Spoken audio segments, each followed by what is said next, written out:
ये स्क्रिप्ट तैयार की है राकेश वर्मा ने। कभी कभी अर्थव्यवस्था की खबरें सिर्फ नंबरों की तरह लगती हैं, है ना? जी बिल्कुल। लेकिन सोचिए, साल 2025 में दो तस्वीरें बनती हैं।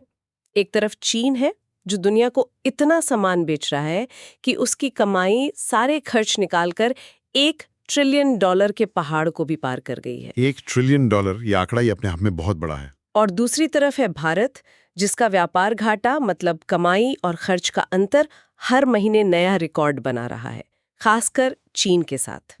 ये सिर्फ नंबर नहीं है, ये एक कहानी है कि दुनिया का सामान कौन बनाएगा, पैसा किसके पास जाएगा और हमारी और आपकी जरूरतें किस पर निर्भर करेंगी। आज हम इसी कहानी की परतें खोलेंगे। जी, समझना बहुत जरूरी है कि चीन ये कर कैसे रहा है और भारत इस चक्रव्यूह में फंसा क्यों है। 2025 में $1 ट्रिलियन का ट्रेड सरप्लस, और वो भी तब जब अमेरिका ने डोनाल्ड ट्रंप के दौर में चीनी सामान पर 60% तक का भारी भरकम टैरिफ लगा रखा था। सही कहा। ये तो ऐसा है कि किसी ने आपके लिए मेन दरवाजा बंद कर दिया और आप खिड़की से आके पूरा घर ही खरीद ले गए। ये हुआ कैसे? ये वाकई कमाल की बात है और इसका जवाब चीन की बदली हुई रणनीति में छिपा है। जब दुनिया को लगा कि अमेरिकन टैरिफ से चीन की कमर टूट जाएगी, चीन ने अपनी ताकत के क्षेत्रों को और मजबूत कर लिया।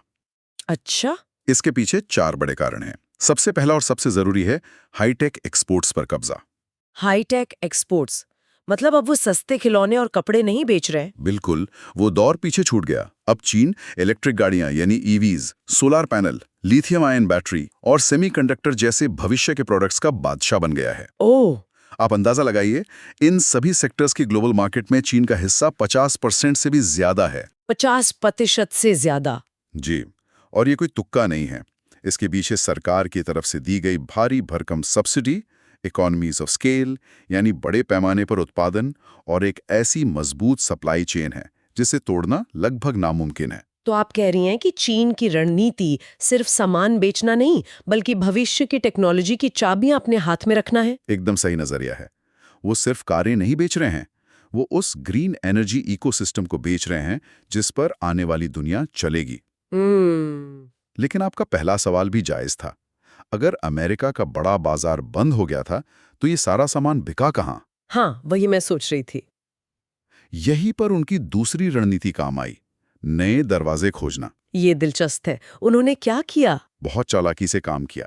उन्होंने अपना बहुत सा सामान सीधे अमेरिका भेजने के बजाय वियतनाम और मेक्सिको जैसे देशों के रास्ते भेजा। अच्छा, एक बैकडोर एंट्री। बिल्कुल, जिससे अमेरिकी टैरिफ से बचा जा सके। इसके अलावा चीन ने नए बाजारों पर फोकस किया।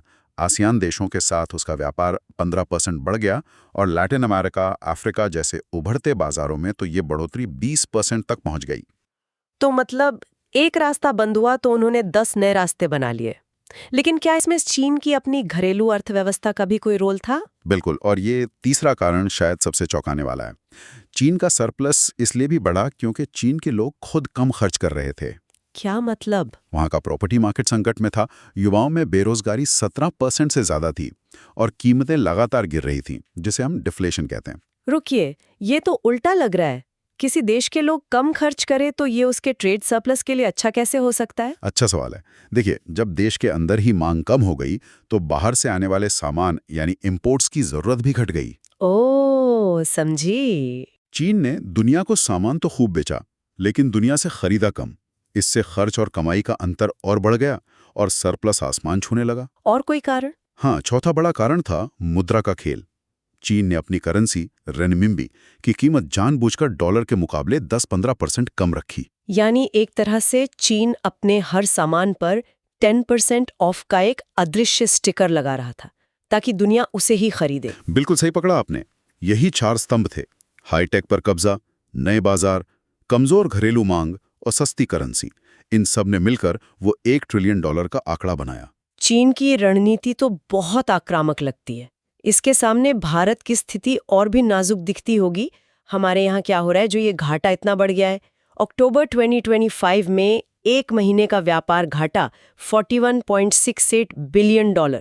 ये आंकड़ा तो डराता है। ये डराता है और इसकी वजह यह है कि ये कोई अचानक आई हुई समस्या नहीं है।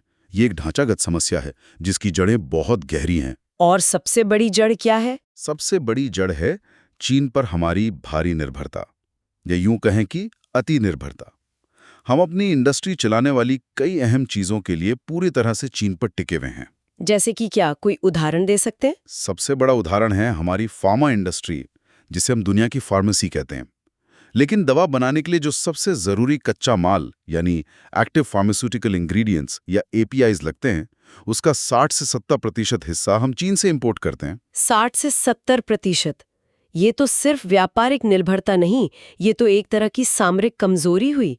अगर किसी वजह से चीन ने ये सप्लाई रोक दी तो हमारी पूरी दवा इंडस्ट्री ठप हो सकती है। बिल्कुल, और ये सिर्फ फार्मा तक सीमित नहीं है। हमारे फोन, लैपटॉप, टीवी में लगने वाले इलेक्ट्रॉनिक पुर्जों का लगभग 65% चीन से आता है। टेलीकॉम उपकरण, बड़ी बड़ी मशीनें, केमिकल्स, आप किसी भी जरूरी औद्योगिक सेक्टर का नाम लीजिए, उसके 75 से 80% जरूरी पुर्जे चीन से ही आते हैं। आंकड़ों में ये कितना बैठता है? आंकड़ों की भाषा में बात करें तो 2024-25 में हमने चीन से 101.7 बिलियन डॉलर का सामान खरीदा और बदले में हम उसे सिर्फ 27.5 बिलियन डॉलर का सामान बेच पाए। मतलब लगभग 99.2 बिलियन डॉलर का सीधा घाटा सिर्फ एक देश के साथ। जी। और हम उन्हें बेचते भी क्या है? शायद कच्चा माल ही होगा। बिल्कुल, ये इस असंतुलन का दूसरा पहलू है।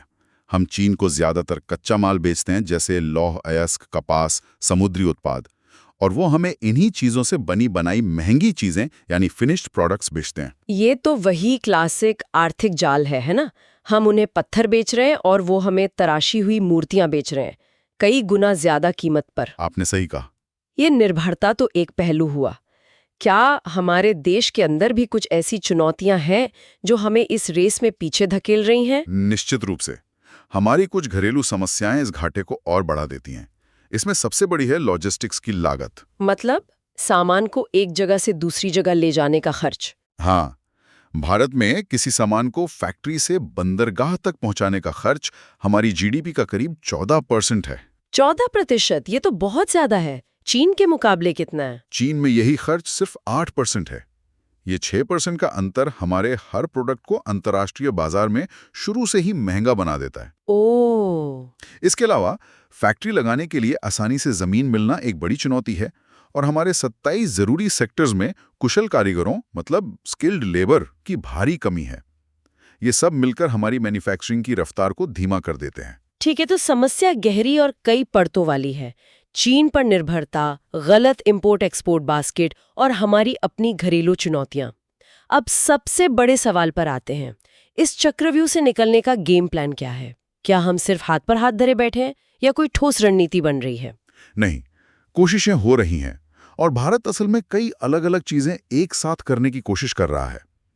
इस मल्टीप्रॉन्ग स्ट्रैटेजी का सबसे बड़ा हथियार है घरेलू उत्पादन को बढ़ावा देना। और उसके लिए क्या किया जा रहा है? इसके लिए सरकार ने एक बहुत महत्वाकांक्षी योजना शुरू की है, प्रोडक्शन लिंक्ड इंसेंटिव यानी पीएलआई स्कीम। पीएलआई स्कीम के बारे में हम काफी सुनते हैं। ये काम कैसे करती है और क्या इसका कोई असर दिख रहा है? सरकार ने इलेक्ट्रॉनिक्स, फार्मा, ऑटोमोबाइल जैसे 14 जरूरी सेक्टर्स को चुना है और कहा है कि अगर आप भारत में ज्यादा उत्पादन करेंगे तो हम आपको 2 लाख करोड़ रुपए में से इंसेंटिव देंगे। अच्छा। इसका लक्ष्य 2027 तक $300 बिलियन का अतिरिक्त उत्पादन करना है, और इसका असर दिखना शुरू हो गया है। सबसे अच्छा उदाहरण मोबाइल फोन का है। Mobile phone? जी।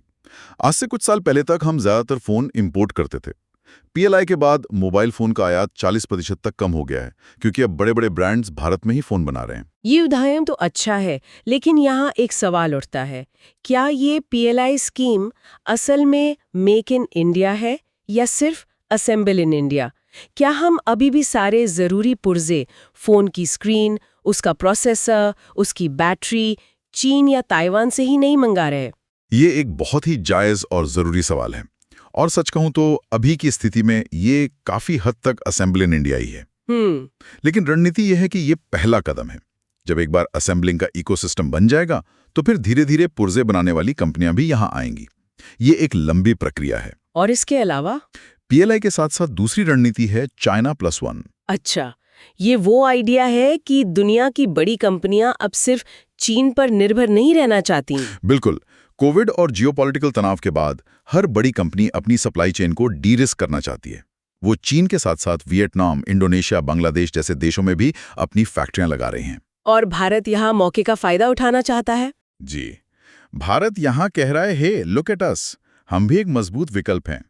और इस दावे को मजबूत करने के लिए स्टील और केमिकल्स जैसे 500 से ज्यादा चीनी उत्पादों पर 20 से 50% तक एंटी डंपिंग ड्यूटी लगाई गई है।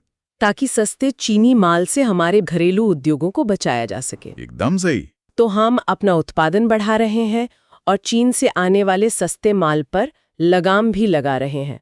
लेकिन अपने बनाए हुए सामान को दुनिया में बेचने के लिए क्या हो रहा है? उसके लिए निर्यात को रफ्तार देने पर जोर है। भारत ब्रिटेन और यूरोपियन यूनियन जैसे बड़े बाजारों के साथ 13 मुक्त व्यापार समझौते यानी फ्री ट्रेड एग्रीमेंट्स पर बातचीत कर रहा है। अच्छा, FTAs। हाँ, अगर ये समझौते हो जाते हैं तो इनसे हमें $150 बिलियन का अतिरिक्त निर्यात मिल सकता है। सरकार का लक्ष्य 2030 तक $1 ट्रिलियन का सामान निर्यात करना है। ये तो बहुत महत्वाकांक्षी लक्ष्य है। और इसे सफल बनाने के लिए बुनियादी ढांचे पर भी काम हो रहा है। सागरमाला परियोजना के तहत बंदरगाहों को आधुनिक बनाया जा रहा है ताकि सामान के क्लीयरेंस का समय घटाकर 24 घंटे किया जा सके। ये योजनाएं सुनने में बहुत अच्छी और जरूरी लगती हैं, लेकिन चलिए अब जरा जमीन पर उतरते हैं। हम यहाँ चीन जैसे एक ज्यूरन से मुकाबला करने की बात कर रहे हैं। इन योजनाओं को लागू करने में असल चुनौतियां और जोखिम क्या हैं? रास्ता बिल्कुल भी आसान नहीं है और आपने सही शब्द इस्तेमाल किया, ज्यूरन। सबसे बड़ी चुनौती ही चीन का विशाल पैमाना है। इसे थोड़ा और समझाइए। इसे कुछ आंकड़ों से समझते हैं। चीन की अर्थव्यवस्था में मैन्युफैक्चरिंग का हिस्सा 28% है, जबकि भारत में यह सिर्फ 17% है। बहुत बड़ा अंतर है। ये एक हैवीवेट बॉक्सर और एक मिडलवेट बॉक्सर के बीच के मुकाबले जैसा है। ताकत का अंतर बहुत ज्यादा है। चीन हर साल अपने उद्योगों को लगभग $500 बिलियन की सब्सिडी देता है। $500 बिलियन? जी, उसके पास 1.4 अरब की एक अनुशासित वर्कफोर्स है और उसके बंदरगाहों की क्षमता भारत से कई गुना ज्यादा है। इस विशाल अंतर को कुछ सालों में पाटना बहुत मुश्किल है। और चीन पर जो हमारी निर्भरता है, खासकर जरूरी पुर्जों के लिए, उसे खत्म करने में कितना समय लग सकता है? रातों रात तो ये होगा नहीं। यही दूसरी सबसे बड़ी चुनौती है। आप रातों रात अपनी पूरी सप्लाई चेन नहीं बना सकते। एक सेमीकंडक्टर फैक्ट्री लगाने और उसे पूरी क्षमता से चलाने में 5 से 7 साल लगते हैं। API बनाने के लिए जो इकोसिस्टम चाहिए, उसे खड़ा करने में सालों लगते हैं। तो जब तक हम आत्मनिर्भर नहीं हो जाते, तब तक हमारी इंडस्ट्री चीन से आने वाले कच्चे माल और पुर्जों पर निर्भर रहेगी। इसमें दशकों नहीं तो कई साल तो जरूर लगेंगे। इसके अलावा कुछ आर्थिक जोखिम भी तो होंगे, जैसे अगर रुपया कमजोर होता है तो क्या होगा? बिल्कुल, ये तीसरा बड़ा जोखिम है। अगर रुपया डॉलर के मुकाबले गिरता है, जैसा कि 2025 में 5% गिरा भी है, तो हमारा इंपोर्ट बिल और बढ़ जाएगा। मतलब चीन से आने वाला हर पुर्जा और महंगा हो जाएगा। जी, इससे हमारा चालू खाता घाटा यानी करंट अकाउंट डेफिसिट GDP के 3.5% तक पहुंच सकता है, जो एक खतरे की घंटी है। इससे हमारे विदेशी मुद्रा भंडार पर दबाव बढ़ेगा। और इसका असर आम आदमी पर कैसे पड़ेगा? इसका सीधा असर महंगाई पर पड़ेगा। जब इंपोर्टेड सामान महंगा होगा तो देश में बनने वाली चीजों की लागत भी बढ़ेगी। महंगाई 7 से 8% तक जा सकती है, जो आम आदमी की जेब पर बहुत भारी पड़ेगी। मतलब हमारी गाड़ी, फोन, दवाइयाँ, सब कुछ महंगा हो सकता है। हाँ, और एक आखिरी खतरा है संरक्षणवाद का जाल, जिसे प्रोटेक्शनिज्म कहते हैं। इसका क्या मतलब है? इसका मतलब है कि अगर हम अपने घरेलू उद्योगों को बचाने के लिए बाहर से आने वाले सामान पर बहुत ज्यादा टैरिफ या ड्यूटी लगाते हैं, तो विदेशी कंपनियां भारत में निवेश करने से कतरा सकती है। और दूसरे देश भी जवाबी कार्रवाई कर सकते हैं। सही कहा, वो भी हमारे सामान पर टैरिफ लगा सकते हैं। इससे हमारा एक्सपोर्ट प्रभावित होगा। तो हमें एक बहुत ही नाजुक संतुलन बनाना होगा। अपने उद्योगों को बचाना भी है और दुनिया के लिए दरवाजे बंद भी नहीं करने। तो कुल मिलाकर तस्वीर ये बनती है कि एक तरफ चीन की सफलता दशकों की सोची समझी औद्योगिक रणनीति का नतीजा है, वहीं भारत का व्यापार घाटा, चीन पर हमारी गहरी निर्भरता और कुछ घरेलू कमजोरियों का एक आईना है। बिल्कुल, भारत के लिए समाधान किसी शॉर्टकट में नहीं है, बल्कि एक लंबी और ढांचागत सोच में है। उसे सिर्फ असेंबलिंग यूनिट नहीं बनानी, बल्कि अपनी पूरी वैल्यू चेन खड़ी करनी होगी। कच्चे माल से लेकर तैयार माल तक। जी, कच्चे माल से लेकर पुर्जे बनाने और फिर तैयार माल को दुनिया में बेचने तक। व्यापार में विविधता लाना, यानी नए बाजारों और नए उत्पादों की खोज करना, और साथ ही चुनिंदा जरूरी क्षेत्रों को ताकतवर बनाना, यही आगे का रास्ता है। ये एक मैराथन है, 100 मीटर की दौड़ नहीं। आज की ये पूरी चर्चा मुझे एक बहुत ही ज़रूरी और शायद थोड़े मुश्किल सवाल पर छोड़ जाती है। जैसे जैसे भारत आत्मनिर्भर बनने की राह पर चलेगा और अपनी घरेलू इंडस्ट्रीज को बचाने की कोशिश करेगा, तो क्या इसका मतलब ये होगा कि शुरुआत में हम ग्राहकों को सामान के लिए ज़्यादा कीमत चुकानी पड़ेगी? क्या देश की लंबी अवधि की आर्थिक सुरक्षा के लिए हमें एक छोटी अवधि की कीमत चुकाने को तैयार रहना होगा? इस पर सोचिएगा ज़रूर। तो मेरे दोस्तों, अगर ये जानकारी अच्छी लगी हो तो बस 1 सेकंड निकालकर वीडियो को लाइक, शेयर और चैनल को सब्सक्राइब जरूर करें। क्योंकि आपकी एक छोटी सी सपोर्ट से ही ऐसे जागरूकता वाले वीडियोस आगे बढ़ते हैं।